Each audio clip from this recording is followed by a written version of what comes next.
This is the 5th video in our series for how to lead a Connect group. Make sure you've checked out parts 1 through 4 before you get to this video. In this video, we're going to talk about growth in your group, and when it comes time to subdivide your group, how does that process work? New people are coming to Connect all the time, and as they plug in with our church, they become interested in our groups. They want to know what they're all about. And so our Connect team will work with the Connect staff to help identify these people and bring them to a Connect groups leader or groups co-leader. Once we introduce them to you, we initiate a handoff phase where they become your responsibility.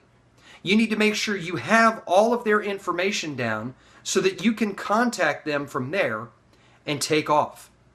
They'll get plugged into your group, and you'll be responsible for having that discussion with them and informing them of all the information they need to attend the next group meeting. So your group will grow as new people get added to it. And once your group begins to reach 14 to 16 in size, you need to begin making preparations for your group to subdivide. Once your group hits its 17th member, your group needs to hold a subdivision discussion and decide on a day and time to make that official. We want to cap our groups at a maximum of 20 members. So how does the process work for subdividing your group? Once you have determined that your group needs to split, the group leader and the group co-leader need to work together to find a secondary location and a day and time for the subdivided portion of the group to meet. The group's co-leader will become the new group leader of the subdivided portion. The group leader and the group co-leader will then have a discussion with two individuals in their group that they have identified to become the co-leaders for those new subdivided groups. Once all of that is in place and all of the information has been decided on, a discussion will be had with the entire group where the group will be subdivided at an agreed upon time and date. The group is going to communicate any and all pertinent information to each and every member, and make sure you're doing that throughout this process so that people don't get confused. Each group participant will have the opportunity to choose which side of the subdivided group they are going to continue on with. This means that a new subdivided group could have less members than the other side, and that's okay.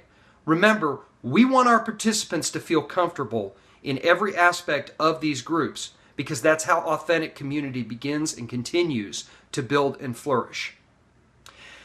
Growth and change are not always pleasant things, and in some cases, they can be painful.